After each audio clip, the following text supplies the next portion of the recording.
আসসালামু আলাইকুম। আজকের সামারি বইতে স্বাগত জানাচ্ছি। আজকের বই প্রফিটেবল পডকাস্টিং। প্রফিটেবল পডকাস্টিং বইয়ের লেখক স্টিফেন উবার। স্টিফেন উবার একজন ডিজিটাল মার্কেটিং এক্সপার্ট, সফল পডকাস্টার এবং প্রেডিক্টিভ আরওআই এর সিইও। তিনি তার এই বইতে ধাপে ধাপে দেখিয়েছেন কিভাবে একটি সফল পডকাস্ট শুরু করতে হয় এবং কিভাবে এর মাধ্যমে বিশ্বস্ত শ্রোতা তৈরি করে নিজের ব্যবসাকে আর্থিকভাবে লাভজনক করা যায়। তাহলে শুরু করছি আজকের বই প্রফিটেবল পডকাস্টিং। পডকাস্টিং এখনকার সময়ে দারুণ জনপ্রিয় একটি মাধ্যম, কিন্তু আপনি কি জানেন প্রতিদিন হাজার হাজার নতুন পডকাস্ট শুরু হলেও এর বেশিরভাগই খুব দ্রুত ব্যর্থ হয়। অন্যদিকে যারা সঠিক নিয়মে পডকাস্ট তৈরি করেন তারা শুধু একটি বিশাল ও বিশ্বস্ত শ্রোতা বা অডিয়েন্সই তৈরি করেন না, বরং অন্যান্য বিজ্ঞাপনের চেয়ে পডকাস্ট থেকে অনেক বেশি রিটার্ন অন ইনভেস্টমেন্ট বা আরওআই বা মুনাফা অর্জন করেন। আপনিও কি নিজের একটি পডকাস্ট শুরু করতে চান? কিভাবে সঠিক মাইক বেছে নেবেন, কিভাবে জানবেন আপনার শ্রোতারা কি চায়, আর শুধু বিজ্ঞাপন ছাড়াই কিভাবে পডকাস্ট থেকে আয় করবেন, আজকের ভিডিওতে আমরা স্টিফেন উবারের প্রফিটেবল পডকাস্টিং বইটি নিয়ে আলোচনা করব, যা আপনাকে একজন সফল পডকাস্টার হতে সাহায্য করবে। চলুন শুরু করা যাক। প্রথম অধ্যায়, পডকাস্ট শুরু করার আগে আপনার লক্ষ্য বা গোল নির্ধারণ করুন। আপনার প্রিয় পডকাস্টগুলো কেন এত সফল? কারণ তাদের একটি সুনির্দিষ্ট লক্ষ্য আছে। আপনি যদি শুধু একটি বিশাল কমার্শিয়াল বা বিজ্ঞাপন বানিয়ে ছেড়ে দেন, তবে সেটি কেউ শুনবে না। পডকাস্ট শুরু করার আগে নিজেকে প্রশ্ন করুন, আপনার আসল উদ্দেশ্য কি? আপনি আপনি কি সরাসরি আপনি আপনি কি সরাসরি পণ্য বিক্রি করতে চান, নাকি কোনো ব্র্যান্ডের প্রচার করতে চান? এরপর আপনার এই লক্ষ্যের সাথে কন্টেন্টকে যুক্ত করতে হবে। মানুষ বিজ্ঞাপন শুনতে আসে না, তারা ভ্যালু পেতে আসে। এই ভ্যালু হতে পারে কোনো আকর্ষণীয় তথ্য, বিনোদনমূলক গল্প বা আপনার ব্যক্তিত্ব। যখন আপনি দারুণ কন্টেন্ট দিয়ে শ্রোতাদের বিশ্বাস অর্জন করতে পারবেন, তখনই তারা আপনার আসল লক্ষ্য পূরণে, যেমন কিছু কেনা বা সাবস্ক্রাইব করা, এগুলো করে সাহায্য করবে আপনাকে। দ্বিতীয় অধ্যায়, আপনার শ্রোতারা কেন শুনবে আপনাকে? সব সফল পডকাস্টের একটি কমন বিষয় হলো এঙ্গেজড অডিয়েন্স বা এমন শ্রোতা যারা আপনার কন্টেন্ট শেয়ার করে এবং আলোচনা করে। আপনার শ্রোতারাও আপনার মতোই ব্যস্ত মানুষ। তারা কেন অন্য সব কাজ বাদ দিয়ে আপনার পডকাস্ট শুনবে? আপনি তাদের জীবনে কি ভ্যালু যোগ করছেন? তারা কি কিছু শিখছে নাকি বিনোদন পাচ্ছে? শুধু কারা শুনছে তা নয়, বরং কিভাবে শুনছে সেটাও জানা জরুরি। কেউ হয়তো জিমে গিয়ে শোনে, কেউ বা বাসে বসে। আপনার পডকাস্ট যদি গড়পড়তা বাস জার্নির চেয়ে বড় হয়, তবে অনেকেই সেটি পুরোটা শুনবে না।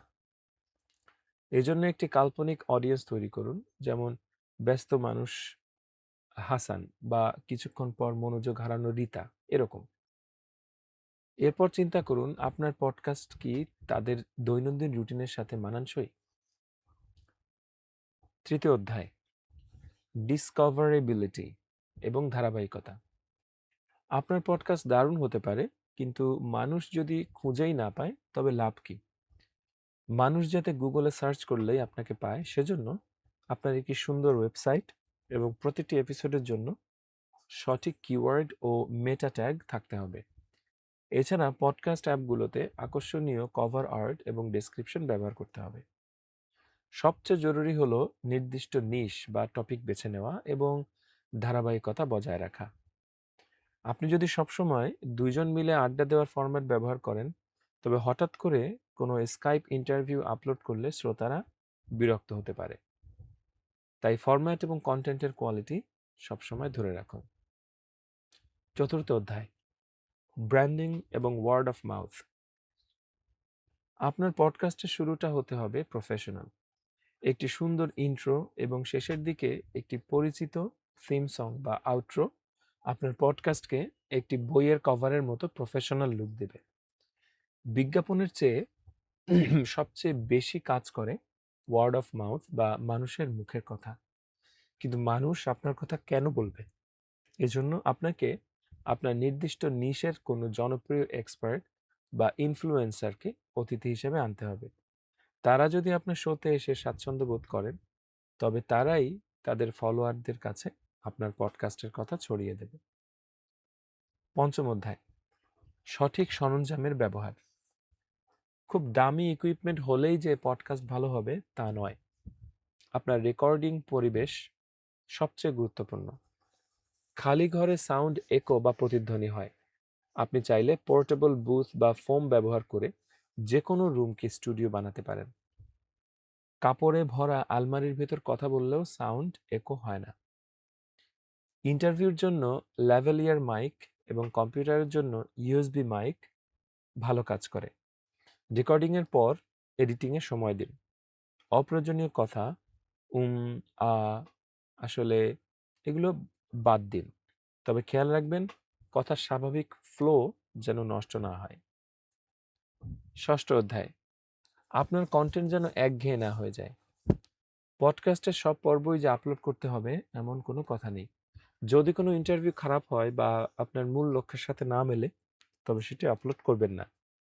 কোয়ান্টিটির চেয়ে কোয়ালিটি বেশি জরুরি। নতুন আইডিয়া পাওয়ার জন্য শ্রোতাদের কথা শুনুন এবং ট্রেন্ডিং বিষয়গুলো নিয়ে রিসার্চ করুন। যদি কোনো টপিক আপনার সাধ্যের বাইরে হয়, তবে সেই বিষয়ের এক্সপার্টকে ডেকে আনুন। সপ্তম অধ্যায়, শ্রোতাদের ডেটা অ্যানালিসিস করুন। আপনার পডকাস্ট কোথায় হোস্ট করবেন? নিজের ওয়েবসাইটে হোস্ট করলে অতিরিক্ত ডাউনলোডের কারণে বিশাল বিল আসতে পারে।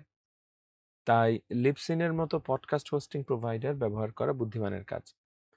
এসব প্ল্যাটফর্ম থেকে আপনি জানতে পারবেন কত মানুষ আপনার শো শুনছে, কোন দেশ থেকে শুনছে এবং তারা পুরো শোটি শুনছে নাকি মাঝপথে বন্ধ করে দিচ্ছে।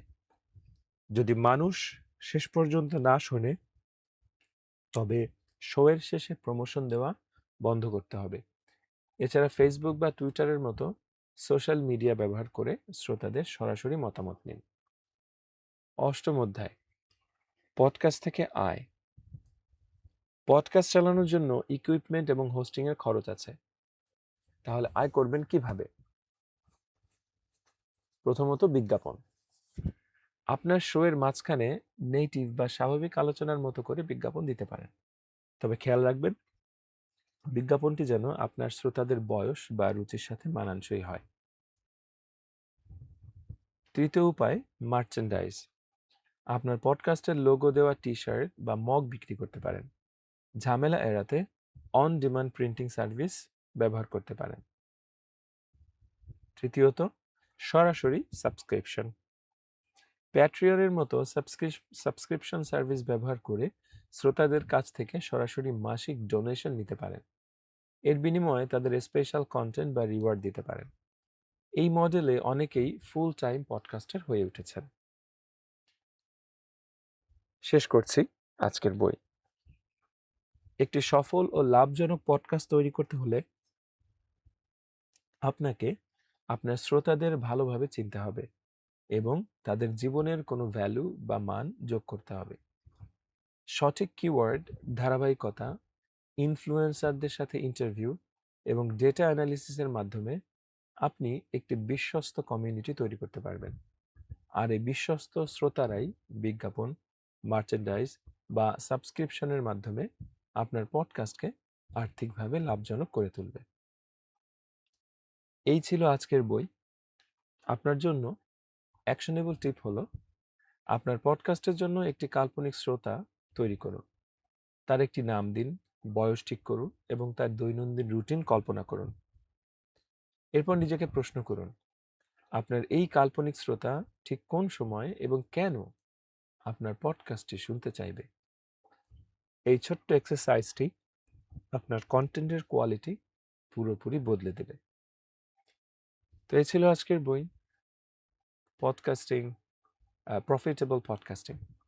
যারা এই বিষয়ে ভাবছেন তাদের জন্য আশা করছি এই বইটি অনেক কাজে আসবে। ভালো থাকুন, দেখা হচ্ছে পরের বইতে। বাই।